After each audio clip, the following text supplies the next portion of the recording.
al Evangelio de Marcos, ¿sí? Evangelio de Marcos, capítulo 7. Estamos continuando con nuestra serie del Evangelio de Marcos y hoy estamos acercándonos a la mitad del libro, ¿sí? Ustedes dirán si es poco o mucho. Ya vamos como... Creo que esta es la predicación número 21 del Evangelio de Marcos. Así que bueno, espero que lo estén disfrutando y que estén también siendo animados, exhortados, llamados por medio de este Evangelio. Bien. Hoy vamos a abarcar una sección bastante larga, pero vamos a comenzar leyendo solo la primera parte de esta sección. La sección que vamos a abarcar es desde el capítulo 7, versículo 24, hasta el capítulo 8, versículo 21. Es una sección bastante extensa del libro de Marcos, del Evangelio de Marcos, pero la razón por la que hoy vamos a abarcar esta sección, que es bastante extensa, es porque vamos a ver que en realidad toda esta sección nos lleva un solo mensaje, tiene un solo punto principal. ¿Bien? Entonces, así como hubo veces que tuvimos secciones cortitas y de ahí tuvimos una prédica, hoy vamos a tener una sección un poco más extensa, ¿bien? Y vamos a ver cuál es el mensaje que lleva esta sección. Quiero que leamos el primer episodio de esta sección para comenzar, que está en el capítulo 7, versículo 24, ¿bien? Y dice así la palabra de Dios: levantándose de allí, Jesús se fue a la región de Tiro, y entrando en una casa no quería que nadie lo supiera, pero no pudo pasar inadvertido. Sino que enseguida, al oír hablar de él, una mujer cuya hijita tenía un espíritu inmundo, fue y se postró a sus pies. La mujer era gentil, sirofenicia de nacimiento, y le rogaba que echara al demonio fuera de su hija. Y Jesús le decía: deja que primero los hijos se sacien, porque no está bien tomar el pan de los hijos y echarlo a los perrillos. Es cierto, Señor, le dijo ella, pero aún los perrillos debajo de la mesa comen las migajas de los hijos. Y Jesús le dijo: por esta respuesta vete, ya el demonio ha salido de tu hija. Y cuando ella volvió a su casa, halló que la niña estaba acostada en la cama y que el demonio había salido. Oremos una vez más. Señor, gracias por el amor de Jesús. Vemos en esta historia su gran amor, Señor. Y yo quiero pedirte que me ayudes, Señor, a poder transmitir ese gran amor que Jesús tiene por nosotros, Señor, que estábamos tan lejos de Él, Señor. Señor, que el amor de Jesús pueda llevarnos a todos y a cada uno de nosotros al arrepentimiento y que podamos ser advertidos, Señor, esta mañana de lo peligroso que es postergar nuestro arrepentimiento, Señor. Endurecernos contra el amor de Jesús. Ayúdanos, Señor, ayuda a mis hermanos y a las personas que están acá ahora por escuchar tu palabra. Ayúdanos por favor, a recibirla como ella tiene que ser recibida. Es tu palabra, Señor. Es tu palabra que tiene autoridad. Es tu palabra que creó este mundo y es tu palabra, Señor, que tiene autoridad para enseñarnos cómo tenemos que vivir, Señor. Por favor, que la podamos recibir con esa autoridad, Señor. Te lo pedimos en el nombre de Jesús. Amén. Ustedes saben que por ahí esto lo aprendemos ya de grandes, pero a veces lo peor que alguien puede hacer por nosotros, ¿sí?, es dejarnos que hagamos lo que queremos hacer, ¿sí? Alguna vez, ¿no es cierto?, hemos escuchado padres o abuelos que con resignación dicen: bueno, haz lo que quieras. Haz lo que quieras, ¿cierto? Hijos grandes que toman sus decisiones y aunque pueden saber que se están equivocando, bueno, le va a tocar sufrir las consecuencias de lo que está haciendo, que haga lo que quiera. ¿Bien? Bueno, situaciones como esta ilustran justamente que a veces el peor castigo, y de hecho en la Biblia una de las manifestaciones del juicio de Dios es que Dios nos deja a nosotros sin ningún refreno. Haz lo que quieras. Haz lo que quieras.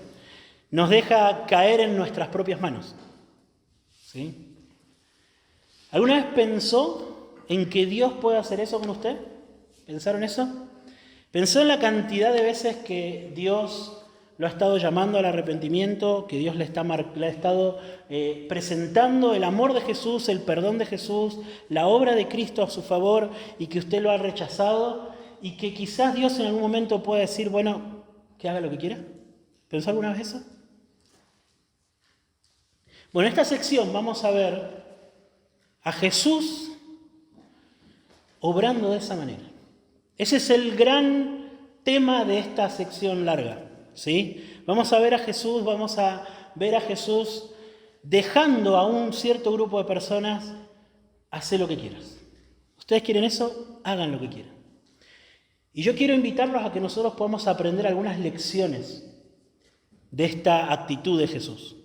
¿Bien? Esto es un juicio, esto es un castigo de Dios para esta gente. A pesar de que si a mí me dicen, o si a alguno de ustedes les dicen, hagan lo que quieran, puede parecer como buenísimo, ya está, ya puedo hacer lo que yo quiero, a pesar de que puede ser una buena noticia al principio, yo quiero mostrarles hoy a través de la palabra de Dios de que el hecho de que Dios nos diga, bueno, ¿eso es lo que querés? Haz lo que quieras, es uno de los peores castigos que Dios puede traer sobre nuestras vidas. Y eso es lo que está pasando acá. Eso es lo que está pasando acá y es lo que quiero invitarles. Y quiero que podamos ser advertidos por la palabra de Dios acerca de qué es lo que tenemos que evitar para llegar al punto de que Dios nos castigue de esa manera. Porque sí, es un castigo. Que Dios nos diga, haz lo que quieras, no es una buena noticia. Es el peor de todos los castigos que Él puede traer sobre nuestras vidas. ¿Bien? Y esta sección comienza con la historia que leímos. ¿Bien? Que esta historia quizá pueda parecer, ¿qué tiene que ver esta historia con Jesús diciéndonos o diciéndole a cierto grupo de personas que haga lo que quiera? Bueno, tiene mucho que ver. Esta historia es muy particular. Fíjense que esta historia empieza diciéndonos que Jesús se levantó de allí. ¿Se acuerdan dónde estaba Jesús? Estaba en Galilea. Ahí donde Él predicaba siempre, dentro de los límites de la tierra de Israel. ¿Bien? Predicando a los judíos, predicando a las personas que vivían con Él ahí en Galilea. Pero ahora Jesús se levanta de allí, dice, y va a otro lugar, a una región llamada Tiro. ¿Bien? Tiro. Lo que tenemos que saber de Tiro es que Tiro estaba aproximadamente un poco menos de 100 kilómetros al noroeste de Galilea. ¿Bien? Al noroeste de Galilea. Y acá está la clave. Tiro ya estaba fuera de las fronteras de Israel. Ya Tiro no pertenecía al lugar donde vivía el pueblo de Israel, el pueblo de Dios. Entonces lo importante acá y lo que Marcos quiere que sepamos al principio es que Jesús está saliendo del pueblo de Israel. ¿Bien? Y si bien él ya antes en Marcos había hecho algún milagro fuera de Israel, ¿sí? Ahora ya no está haciendo un viaje ocasional, un viaje de unas horas. Él ahora está alejándose bastante, ¿bien?, de Israel y va a pasar varios días fuera. Y Marcos nos dice que a pesar de que Jesús quiso pasar inadvertido en el versículo 24, no pudo hacerlo. Y se encontró con una mujer que tenía a su hijita, por favor, noten el detalle, tenía a su hijita, dice Marcos, con un espíritu inmundo. Y esta mujer va, se postra a los pies de Jesús para rogarle que expulsara al demonio de su hija. ¿Bien? Y acá una vez más aparece el detalle. Nos dice Marcos que esta mujer era gentil. Era gentil. ¿Qué significa que esta mujer era gentil? Que esta mujer no pertenecía al pueblo de Israel. Era una mujer extranjera. ¿Bien? Jesús era judío. Él creció en medio del pueblo judío, en medio de una aldea judía, y él predicó y sanó, y todo lo que hemos visto lo hizo en medio de aldeas judías. ¿Bien? Pero ahora Jesús sale del pueblo judío, va a una ciudad gentil, o sea, una ciudad que no es judía, y ahí se encuentra con esta mujer que también es gentil, nos dice que es sirofenicia de nacimiento. ¿Bien? Pero el punto es que era gentil. Eso es lo que quiero que nos quede, que no es israelita. ¿Bien? Y para Marcos, este va a ser ahora el corazón del asunto. Esto va a ser muy importante para Marcos ahora y en los próximos episodios. ¿Bien? Porque luego de que Jesús se encuentra con esta mujer y esta mujer le pide a Jesús que por favor sane a su hija, ¿qué hacía Jesús cuando alguien le pedía que lo sanara? Lo sanaba, ¿cierto? Lo sanaba. Le bajaron el paralítico, le perdonó los pecados y lo sanó. ¿Bien? Hombre ciego, lo sanó. O sea, cualquier enfermo que venía a Jesús, dentro de las fronteras de Israel, Jesús lo sanaba. Pero ahora que sale, ¿qué hace Jesús? La primera reacción de Jesús está en el versículo 27. Dice que le contestó a la mujer, deja que primero los hijos se sacien, porque no está bien tomar el pan de los hijos y echarlo a los perrillos. Una respuesta bastante extraña. ¿Qué es lo que significa esta respuesta? Bueno, en pocas palabras lo que Jesús le quiso decir a esta mujer es que Él había venido para hacer toda su obra en medio del pueblo de Israel. Eso es lo que significa, esos son los hijos. Los hijos son el pueblo de Israel y Jesús le dice que primero los hijos se tienen que saciar. O sea que Él primero tiene que hacer su obra en medio del pueblo de Israel. Bien, y fíjense que les dice algo, es muy duro esto que le dice Jesús. Le dice, porque no está bien tomar el pan de los hijos y echarlo a los perrillos. ¿Quiénes son los perrillos? Los que no son del pueblo de Israel. Entonces Jesús le está diciendo, momento, no vamos a hacer esto, no voy a sanar a tu hijita, porque yo vine a hacer todo esto en medio de Israel. En medio de la nación de Israel. No está bien que yo salga de Israel y haga esto acá cuando en Israel hay un montón de endemoniados. Yo tendría que estar allá. Eso es lo que Jesús le está diciendo. Y Él dice, no está bien. ¿Se dan cuenta? No está bien. Que Él dejara de hacer milagros en medio de Israel para ir y hacerlos fuera, entre los gentiles. Esa es la idea de gentiles. ¿Bien? Entonces, en este refrán que dice Jesús, los hijos serían la nación de Israel, el pan de los hijos serían los beneficios, los milagros, las bendiciones que Jesús trae, y los perrillos serían los que no son de Israel, los gentiles. ¿Bien? Ustedes saben que los judíos despreciaban a los que no eran judíos, los despreciaban mucho a los gentiles. ¿Sí? De hecho, esta expresión que usa Jesús era una expresión que solían usar los judíos para hablar despectivamente de los gentiles. Los perros gentiles lo llamaban. Tremendo, tremendo. Y esta declaración es una declaración que afirmaba, por más duro que suene, Jesús dice esto porque Jesús conocía las escrituras del Antiguo Testamento. Y en las escrituras del Antiguo Testamento se narra la historia del pueblo de Israel y de cómo Dios había escogido a la nación de Israel y le había hecho la promesa de que un día les iba a enviar un Salvador.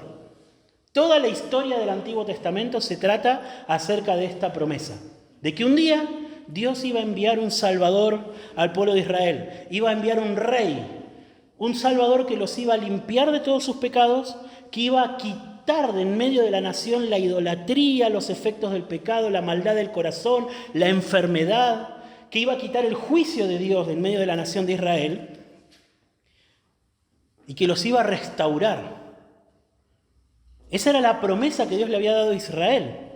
Ese era el pan de los hijos. ¿Se dan cuenta? Esas son las promesas que Dios le había dado a Israel. Así que lo que Jesús le dice a esta mujer es que Él es el Salvador, pero que Él fue enviado a Israel. Yo fui enviado a Israel.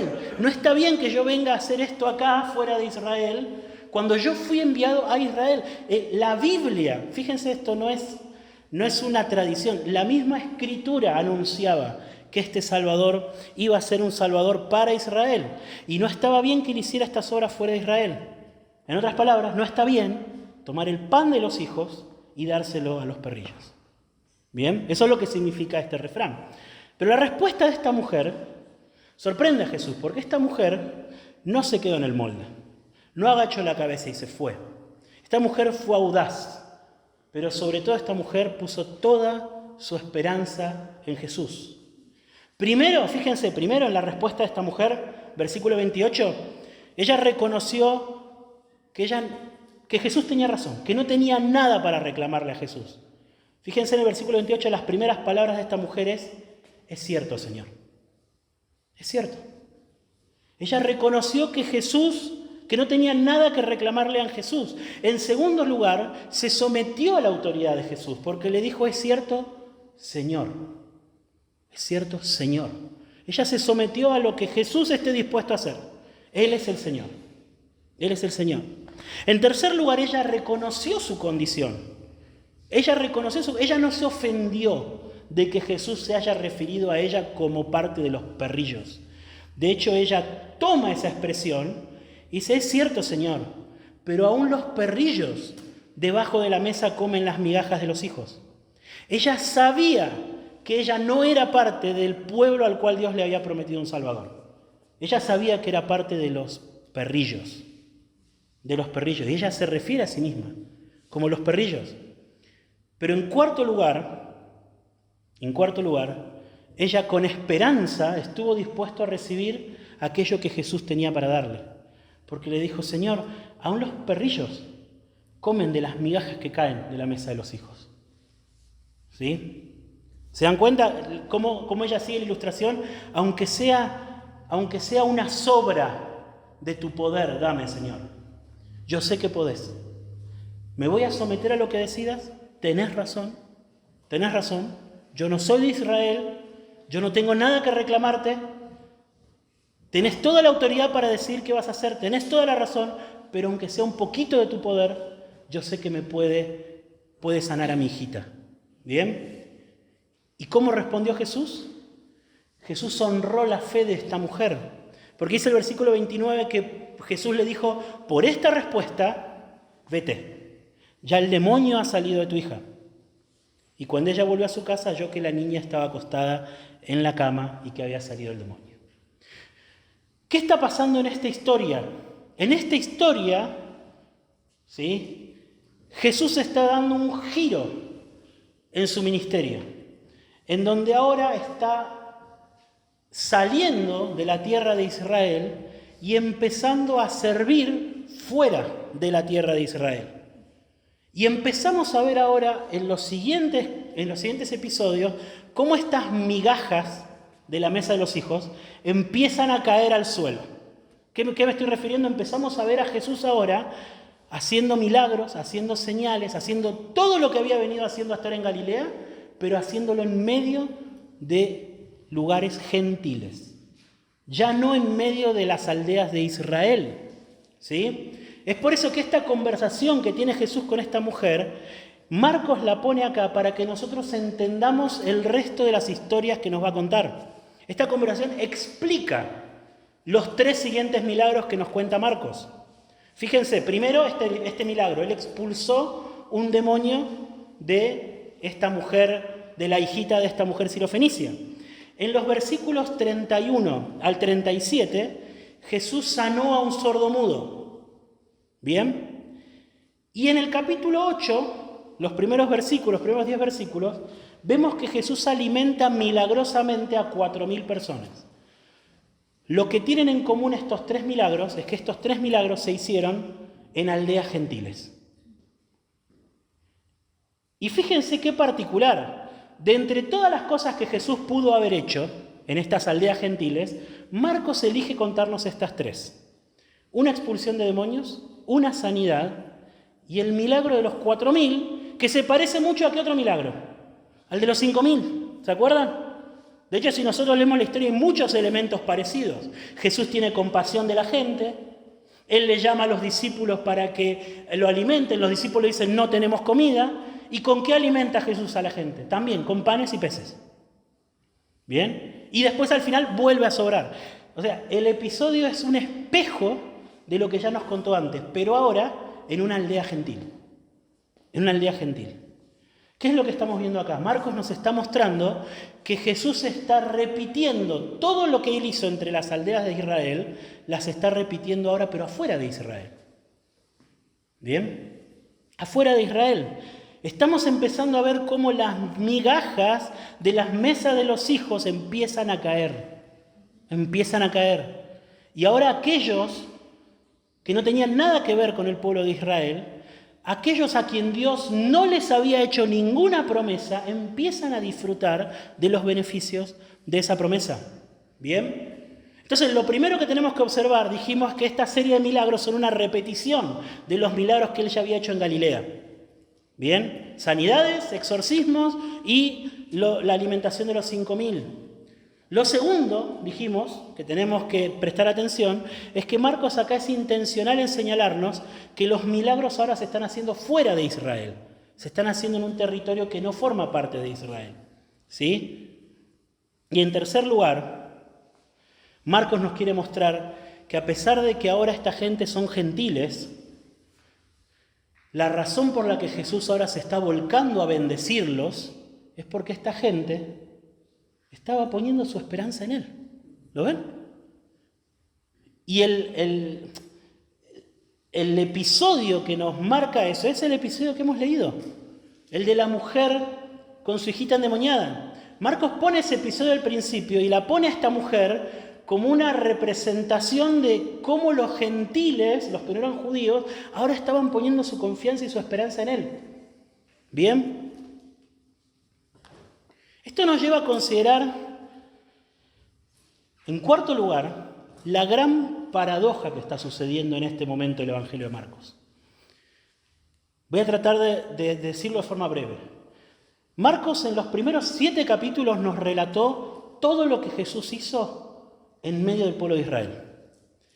Ahora, el pueblo de Israel tenía todo para reconocer que Jesús era el Hijo de Dios. Lo tenía todo. Ellos tenían las Escrituras. Los gentiles no tenían las Escrituras. No leían el Antiguo Testamento. Pero ellos tenían las Escrituras. Ellos podían leer que cuando viniera el Salvador, cuando viniera el Rey iba a hacer milagros. El Rey iba a llamar a los hombres al arrepentimiento. El Rey iba a perdonar pecados. Los ciegos iban a ver. Los cojos iban a caminar. El reino de Dios iba a ser anunciado. Ellos podían ver eso, podían ver a Jesús y decir, ya está, es Él. O sea, en Israel, en Galilea y en todas las aldeas de Israel, ellos tenían todo para que cuando viniera el Salvador lo pudieran reconocer, lo pudieran recibir y pudieran creer en Él. ¿Se entiende? Entonces, en los primeros 7 capítulos, ¿qué nos cuenta Marcos? Que Jesús hizo en medio del pueblo de Israel todas las cosas que Él tenía que hacer para demostrarles que Él era el Salvador, que Él era el Hijo de Dios. Pero al final del capítulo 7, al final en el capítulo 7, ¿qué vimos la semana pasada? ¿Cómo reaccionó el pueblo de Israel? Ellos endurecieron su corazón contra Jesús. Ellos lo endurecieron. ¿Se acuerdan lo que vimos la semana pasada? Cómo fueron a confrontarle a Jesús, a decirle, tus discípulos no cumplen esto, no cumplen aquello. Y cómo fueron al choque contra Jesús. Lo rechazaron. Ellos sabían, ellos tenían en Jesús todas las señales de que Él era el Salvador y lo rechazaron. ¿Y qué fue lo que hizo Jesús? Se fue fuera de Israel y empezó a hacer las mismas cosas que había hecho en Israel. ¿Y qué es lo que nos muestra Marcos? Que esta gente puso su esperanza en Él. ¿Lo ven? ¿Lo ven? Esta gente que no tenía las promesas, que no tenía las Escrituras, ven a Jesús, hace las mismas cosas que hizo en medio de Israel, pero ellos sí creen. Ellos sí creen. Este es el giro que da en este momento el Evangelio de Marcos. Y revelo la gran lección que tenemos que aprender, hermanos, de esta sección. Una lección que debe mantenernos humildes, que debe guardarnos de la dureza de nuestro corazón y de toda la influencia de la incredulidad. Y la gran lección, ¿sí?, que tenemos que aprender de acá es que no basta con que aprendamos un montón de cosas de Jesús, con que veamos, escuchemos con nuestros oídos un montón de cosas de Jesús. Porque si nosotros rechazamos y rechazamos y rechazamos, un día Jesús puede decir, hagan lo que quieran. Hagan lo que quieran. Yo me voy a dedicar a aquellos que sí me están recibiendo. ¿Lo ven? Que fue lo que efectivamente hizo Jesús. Y luego de relatarnos toda esta secuencia de milagros fuera de Israel, Marcos en el versículo 11 del capítulo 8 nos cuenta que Jesús vuelve a Galilea. ¿Y quiénes lo estaban esperando en Galilea? Los fariseos. ¿Bien? Y acá, en el final, en el cierre del capítulo 8, vamos a sacar dos lecciones. Dos lecciones acerca de esta actitud de Jesús hacia Israel y los gentiles y la actitud que ha tenido Israel hacia Jesús. Dos lecciones que yo quiero que se graben así cinceladas en nuestro corazón. ¿Sí? La primera lección la vamos a aprender leyendo los versículos 11 al 13. Marcos 8, del 11 al 13 dice: entonces, ya después de todos los milagros, ¿sí?, salieron los fariseos y comenzaron a discutir con él, con Jesús, buscando de él una señal del cielo para poner a prueba a Jesús. Y suspirando profundamente en su espíritu, dijo: ¿por qué pide esta señal esta generación? En verdad les digo que no les será dada señal a esta generación. Y dejándolos, se embarcó otra vez al otro lado del lago. Miren, para que veamos la primera lección que tenemos para aprender de toda esta historia, Marcos nos cuenta que los líderes judíos fueron a pedirle una señal a Jesús, pero Marcos nos dice algo acerca de con qué actitud fueron. ¿Con qué actitud fueron? ¿Leyeron? Fueron a pedirle una señal a Jesús para ponerlo a prueba, dice. Para ponerlo a prueba. Marcos nos dice que ellos hicieron esto para probarlo. No era un pedido sincero. No era: Señor, si nos mostrás que sos el Hijo de Dios, entonces vamos a creer en vos. No era eso. Era: ¿vos querés que creamos que sos el Hijo de Dios? A ver, hacé una señal. Esa es la actitud, ¿lo ven? ¿Ven la diferencia? Esa es la actitud. Era un acto desafiante. El mismo hecho de pedir la señal era un acto de incredulidad. No te creemos. Hacé algo para que te creamos. No te creemos. ¿Bien? Y Jesús, como dijimos recién, ya había hecho un montón de señales en medio de ellos. ¿Sí? Todo lo que se suponía, todo lo que se había anunciado que el Rey Salvador haría cuando venga, Jesús lo había hecho. A esta altura de su vida y a esta altura de su ministerio en Galilea. ¿Sí? Él ya había dado las señales suficientes de que él era el Hijo de Dios. Y la única razón por la que esta gente no creía, la única razón, es como vimos la semana pasada, porque tenían un corazón malvado. Porque de adentro de su corazón estaba brotando la incredulidad, la dureza, ¿sí?, la maldad, la terquedad. Estaban en su corazón. Estaba en su corazón, de dentro de su corazón. No era un problema de falta de evidencias. Cuando ellos fueron a pedir a Jesús una señal, no tenían un problema porque faltaban algunas señales. No. Su problema era en su corazón. Ellos estaban endurecidos. Y esto provocó en Jesús, Marcos nos cuenta, que esto provocó en Jesús dos reacciones. O Marcos nos cuenta dos aspectos de la reacción de Jesús. En primer lugar, nosotros vemos que esto entristeció profundamente a Jesús. Nos dice Marcos ahí, en el versículo 12, que cuando le dijeron esto, él suspiró profundamente y les respondió. ¿Bien? La palabra que nosotros tenemos traducida acá por suspirar es una palabra, es como un grito, un gemido. ¿Vieron como cuando ya nos han hartado, que uno suspira? ¡Ay! ¿Cómo puede ser? Es hartazgo. Eso produjo en el corazón de Jesús la dureza del corazón de los judíos. Lo entristeció, lo frustró, ¿no es cierto? Le produjo esa sensación de hartazgo, de cansancio. ¿Bien? No puede ser. Pero en segundo lugar, además de conmoverse, Jesús pronunció palabras de juicio sobre ellos. ¿Qué les dijo? Esta generación, ¿por qué pide señal esta generación? ¿Por qué pide señal? En verdad les digo que no les será dada señal a esta generación. Esa palabrita en verdad, en el idioma original es la palabrita amén. Amén. ¿Para qué usamos nosotros amén en nuestro culto? Terminamos de orar y decimos amén. Estamos dando nuestra conformidad a lo que se oró, ¿verdad? Estamos diciendo sí, es así, Señor, por favor, hace esto, queremos que hagas esto. Jesús usó esa palabra, les dijo amén. Lo que yo les digo es lo que Dios va a hacer. Lo que yo les digo es lo que Dios va a hacer. Amén. No se les va a dar señal. Esta generación no va a recibir señal. ¿Sí? Jesús está afirmando solemnemente, está utilizando la palabra amén para afirmar solemnemente delante de Dios de que esta generación de israelitas que había visto a Jesús predicar, sanar, expulsar demonios, ya no tendría ninguna señal más. Ya no iban a ver más las señales de que Él era el Hijo de Dios. ¿Esto contrasta con qué? Con todo lo que Él hizo en medio de los que no eran israelitas. Que Él estaba haciendo todas las señales entre ellos. Pero ahora le estaba diciendo a ellos, ya no van a ver más. Su incredulidad había llegado hasta el colmo. En otras palabras le estaba diciendo, ¿ustedes quieren rechazarme? Perfecto, hagan lo que quieran. Hagan lo que quieran. ¿Quieren rechazarme? Hagan lo que quieran. No les voy a dar más señales. No van a ver más mis milagros. No van a escucharme más. No me van a ver más desplegando el poder del reino de Dios. Nada. Nada más.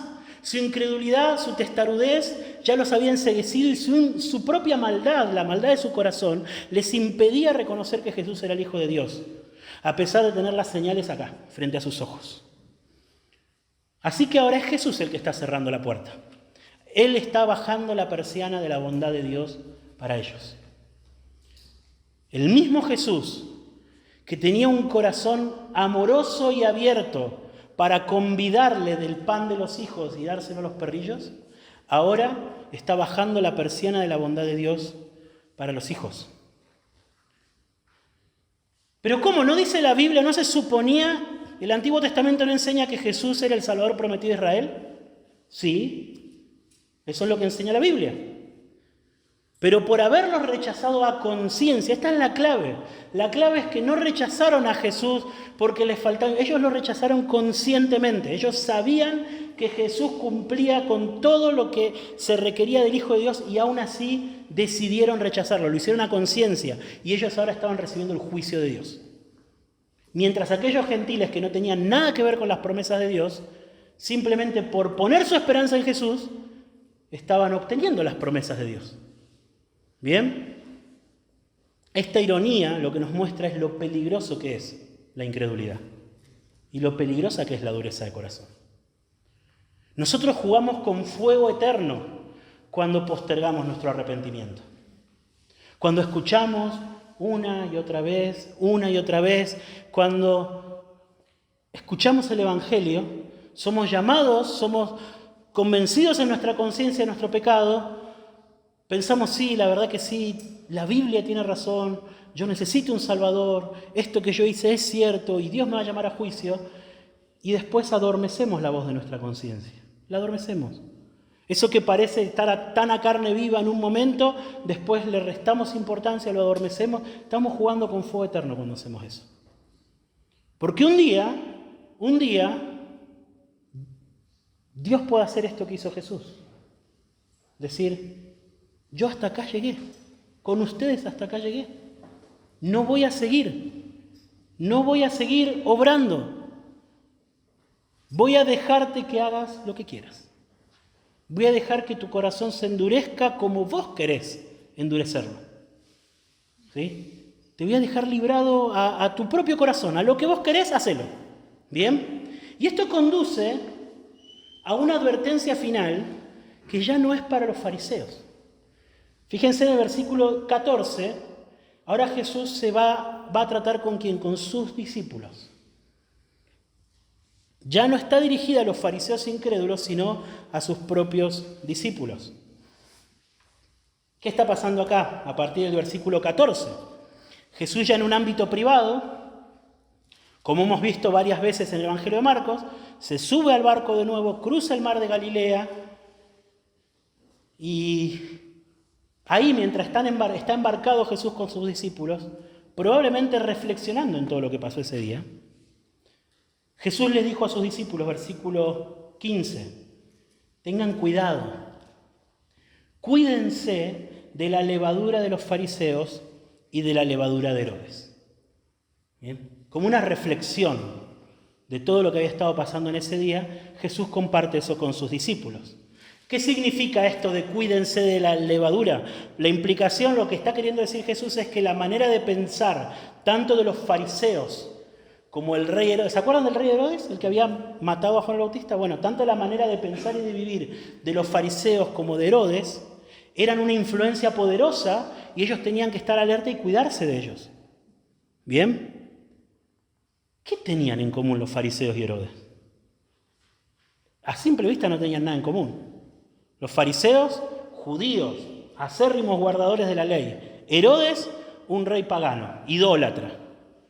¿Por qué Jesús los une? ¿Qué tienen en común? Parecía que tenían estilos de vida distintos, ¿bien? Pero por diferentes razones y de diferentes maneras, lo que ellos tenían en común era algo. Odiaban a Jesús y rechazaron a Jesús. ¿Bien? Y se convirtieron incluso en una amenaza para la vida de Jesús. Ya Marcos nos dice que ambos grupos, en diferentes momentos, ya empiezan a ver con buenos ojos que Jesús muera. ¿Bien? Y mis hermanos, ¿por qué Jesús le dice esto a los discípulos? Cuídense de la influencia de Herodes y de los fariseos. O en otras palabras, cuídense de toda influencia que los quiera alejar de mí. Que los quiera alejar de mí. Cuídense de toda influencia, está por todos lados. Está por todos lados esta influencia. Cuídense de toda influencia que quiera endurecer sus corazones. Eso les estaba diciendo Jesús a los discípulos. Y la advertencia hacia los discípulos también es hacia nosotros. Y tiene que ser clara. Y no nos tenemos que confundir. Ustedes saben que muchos años después, el gran misionero de la iglesia primitiva, el apóstol Pablo, escribió en la carta a los romanos, ¿bien? Los romanos, una iglesia gentil, una iglesia en Roma. Y él intentó explicar todo esto que pasó acá.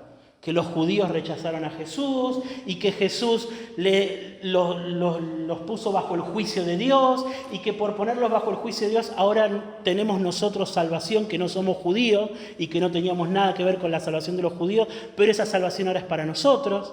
¿Bien? Y el apóstol Pablo le dice a esta iglesia que no era de judíos, principalmente. Le dice, ¿ustedes vieron cómo Dios juzgó a Israel? Bueno, pero ustedes no se ensoberbezcan. No piensen que, ustedes recibieron los beneficios de que Jesús haya juzgado a Israel. Ustedes no piensen que son más que ellos. Porque de la misma manera dicen que Dios fue poderoso para juzgar a Israel, también puede ser poderoso para juzgarlos a ustedes si se entregan a la incredulidad.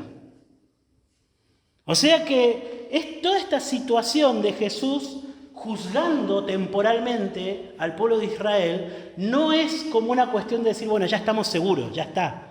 Ahora la salvación vino a nosotros. No. Pablo va a decir, ustedes tienen que temer.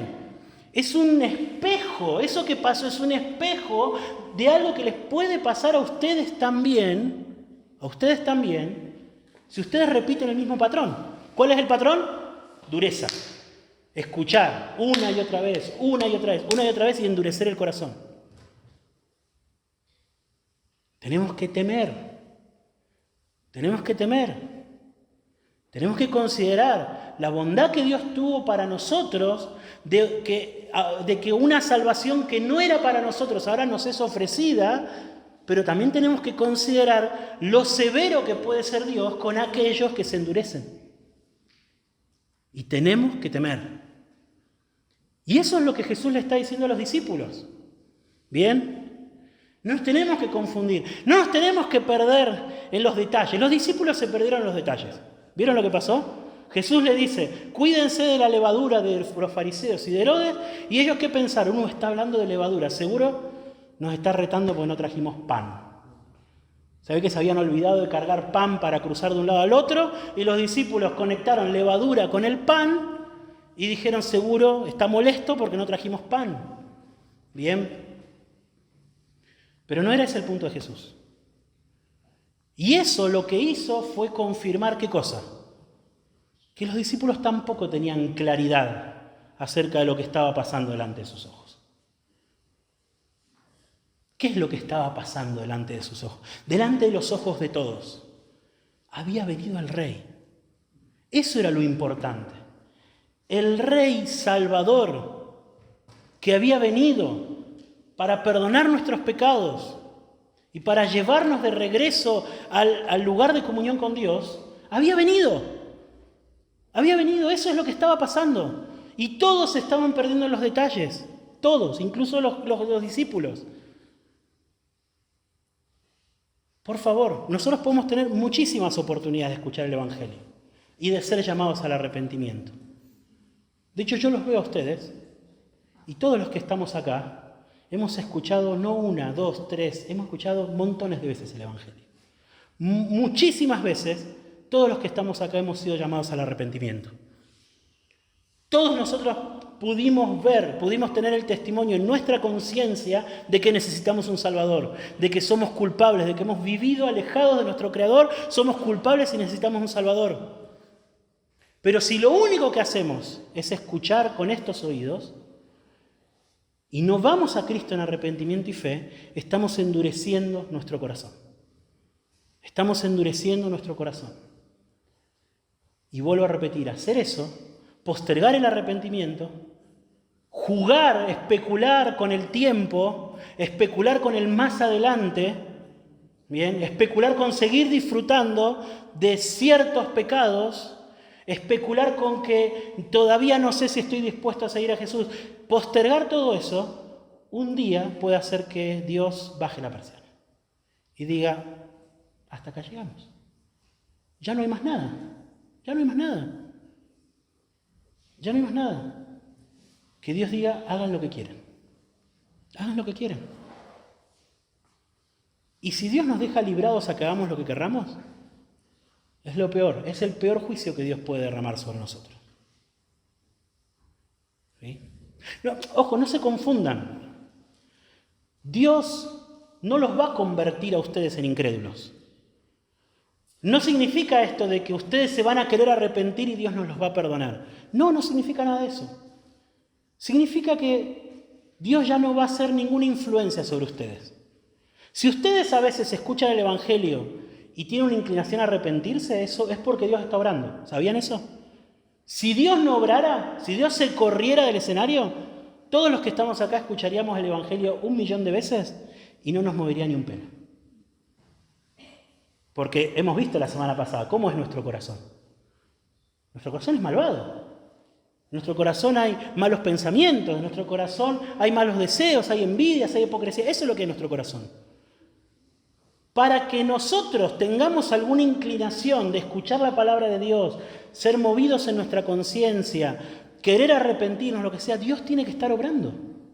Entonces, si Dios se corre, si Dios en un momento dice, bueno, yo me corro, ya no voy a obrar, ¿qué va a hacer de nuestro corazón? Estamos perdidos. El Evangelio va a venir una y otra vez, una y otra vez, una y otra vez, y se va a chocar contra una pared, como una pelota de tenis. ¿Bien? Dios nos hace el favor de sensibilizarnos el corazón cuando escuchamos su palabra. Es un favor que Dios nos hace. Nosotros no lo hacemos. Nuestro corazón por naturaleza, por defecto, no es sensible al Evangelio y a la palabra de Dios. Nuestro corazón es duro. Como dijo Jesús, es malo.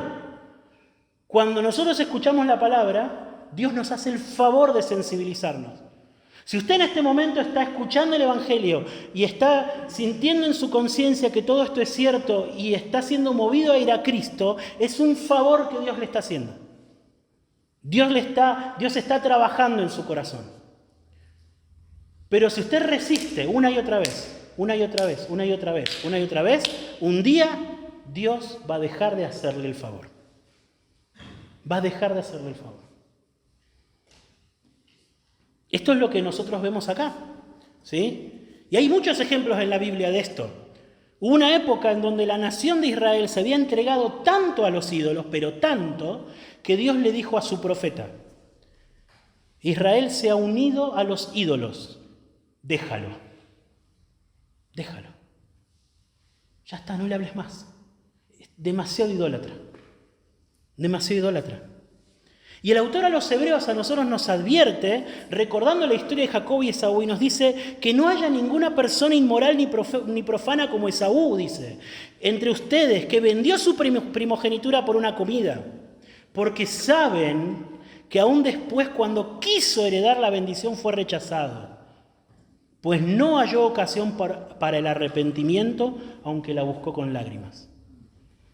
Su dureza de corazón que lo llevó a despreciar la bendición de Dios, esa misma dureza después cerró su corazón para el arrepentimiento. Ya no se pudo arrepentir. Es tremendo esto. Porque sí, hermanos, nosotros tenemos que entender que en la Biblia hay un juicio que le aguarda a aquellas personas que son especialmente testarudas, duras de corazón, obstinados, que rechazan conscientemente, repetidamente a Jesús. Y es el que Dios confirme definitivamente la dureza de corazón. En otras palabras, que Dios le diga, ¿querés resistirme? ¿Querés endurecer tu corazón? Haz lo que quieras. Haz lo que quieras. Y Dios se retira. Y Dios se retira. Bien. Por eso hablamos del peor de todos los juicios, ¿no? El peor de todos los juicios. Que Dios nos entregue a nuestro propio corazón, a lo que sale de nuestro corazón. Que deje de ejercer sus influencias para que nosotros escuchemos su palabra, para que respondamos a su palabra, para que nos arrepintamos. Si nosotros resistimos esa influencia de parte de Dios, Él puede decidir retirarse. Él puede hacerlo. ¿Bien? Ahora, algunas aclaraciones. Primera aclaración. Ni yo ni nadie puede saber cuándo una persona cruza esa línea. Esto es muy importante. Nadie acá está como juez diciendo, bueno, este seguro por tantas veces que escuchó, ya Dios no lo va a salvar. No podemos hacer eso. Nadie puede hacer eso. Solo Dios sabe cuándo una persona cruzó esa línea. Ahora la cuestión es, ¿usted se va a arriesgar? ¿Usted se va a arriesgar? ¿Va a jugar con fuego eterno? Usted no sabe si esta oportunidad es la última que Dios determinó darle. No lo sabe. Yo no lo sé y usted tampoco lo sabe. Si usted ha venido escuchando una y otra vez el Evangelio, está siendo llamado al arrepentimiento una y otra vez y está endureciendo su corazón. Y en esta mañana, Dios lo está llamando una vez más. Su conciencia en esta mañana lo está llamando a ir a Cristo en arrepentimiento y fe. Usted tiene que saber que puede que sea la última llamada de parte de Jesús. Y no postergue su arrepentimiento. Yo se lo ruego, en serio, se lo ruego. Venga Cristo hoy. ¿Bien? Venga Cristo no hoy. Porque es terrible pensar en que Dios deje de obrar para que yo pueda arrepentirme. Porque si Dios no obra, yo no me voy a arrepentir. Yo soy demasiado duro para reconocer que estoy viviendo mal. Y ustedes también son demasiado duros para reconocer que están viviendo mal y que merecen la condenación. Para reconocer eso y para sentirlo en lo profundo de su corazón, ustedes, lo mismo que yo, necesitamos que Dios obre. Que Dios haga algo, que el Espíritu Santo haga algo. Y si el Espíritu Santo dice de tantas veces que me han resistido, yo me voy a retirar, estamos perdidos. No tenemos oportunidad. No hay chance. No hay chance. Pero la otra cara de esta advertencia es que si alguien va en arrepentimiento y fe a Jesús, es porque el Espíritu Santo obró en su vida. Y si el Espíritu Santo obró en su vida y fue a Cristo en arrepentimiento y fe, no van a ser despreciados. No van a ser despreciados. No importa lo lejos que pareciese que hubiesen estado de Dios antes. ¿Sí? Hay pan también para los perrillos como nosotros. ¿Sí? Hay pan también para nosotros. Hay un Salvador. Hay un Salvador. Hay un Salvador para los peores pecadores. Hay un Salvador para el ladrón homicida que murió al lado de la cruz de Jesús. ¿Sí? Hubo un Salvador para él. Hubo un Salvador para él. Si usted va a Jesús confiando en que Él es el Hijo de Dios, que tiene autoridad para perdonar sus pecados, y usted está dispuesto a divorciarse de su vida de pecado para siempre, a dejarla atrás, Él le va a dar su perdón. Él le va a dar su perdón. Y créame, son más que migajas. Su perdón es absoluto, su perdón es total, su perdón es completo. Para siempre. Para siempre. Para siempre. Entonces, hoy yo los llamo, aquellos que no son de Cristo, vengan a Cristo. Vengan a Cristo, tengan temor de postergar una vez más su arrepentimiento. Teman, con Dios no se juega, de Dios nadie se burla. Teman, vengan a Cristo. Porque por otro lado, si ustedes vienen a Cristo en arrepentimiento y fe, Él va a perdonar sus pecados. Él va a perdonar sus pecados, todos, todos. No importa el tiempo que hayan estado en sus pecados. No importa la cantidad, no importa lo grave que ustedes piensen que hayan sido sus pecados. No importa absolutamente nada de eso. Él los va a perdonar si ustedes vienen a Él en arrepentimiento y fe. ¿Bien? Y finalmente a mis hermanos, ¿sí? Ninguno de nosotros tiene autoridad para bajar el martillo del juicio de Dios sobre otra persona. ¿Sí? Ninguno de nosotros puede afirmar que ya hay una persona, que tal o cual persona ya está fuera del alcance del perdón de Dios. Nadie puede hacerlo. No tenemos esa información. ¿Sí? Y el poder del Evangelio es tan grande, pero tan grande, que nosotros con esperanza podemos predicar el Evangelio incluso a las personas más duras, y el Señor nos puede salvar. El Señor nos puede salvar. ¿Sí? Ustedes saben, hermanos, a mí me gusta mucho recordar cómo en el libro de los Hechos se nos cuenta de que los mismos sacerdotes y judíos que entregaron a muerte a Jesús fueron salvados cuando Pedro predicó el Evangelio. Fíjense si no hay poder en el Evangelio. Si la dureza del corazón de algunas de estas personas no era tan grande, pero a algunos de ellos el Evangelio los salvó. Fíjense, ¿sí? Esta enseñanza que hemos visto hoy acerca de la dureza de corazón y de cómo Dios puede juzgar a una persona dura de corazón, no está en la Biblia para que nosotros, los cristianos, hagamos una cacería de brujas y salgamos a decir, no, a este ya no hay que predicarle porque ya el Señor lo endureció, no, este ya está bajo el juicio. No está, esta enseñanza no está acá para esto, hermanos. No está acá para esto. Esta enseñanza está para que nosotros, los cristianos, también temamos. Para que nosotros también temamos, para que velemos por nuestros corazones, para que nosotros también cuando escuchemos la palabra de Dios no nos endurezcamos y para que anunciemos el Evangelio con aún más urgencia, ¿no?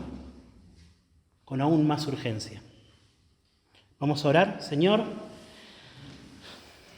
gracias por el gran Salvador que tenemos, Señor. Porque si bien sus juicios son justos, son grandes, son dignos de ser temidos, Señor, su salvación, Señor, es infinita, es eterna para los que confían en Él, Señor. No importa su nacionalidad, no importa nuestro historial, no importa absolutamente nada. Ponemos nuestra esperanza en Jesús y nuestros pecados son perdonados para siempre. Ese es el Salvador que tenemos, Señor. Y te alabamos por habernos dado ese Salvador, Señor. Te alabamos. Perdonanos la dureza de corazón, Señor. Nosotros somos duros de corazón. Como los discípulos, aún después de haber creído, seguimos siendo torpes, lentos para escuchar tu voz, Señor. Perdónanos, no dejes que nuestro corazón se endurezca, Señor, por favor. Y yo te ruego por aquellas personas que hay en medio nuestro que aún no son salvas. Señor, que tu Espíritu obre en esta mañana.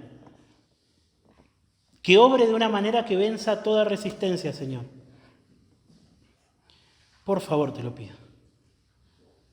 Están en grave peligro y algunos de ellos no son conscientes, Señor. Están jugando con los juguetes de este mundo al borde del precipicio, Señor. Por favor, dales ojos para ver. Dales ojos para ver, Señor. Y tráelos al arrepentimiento. Te pido estas cosas, Señor, por favor, en el nombre de Jesús. Amén.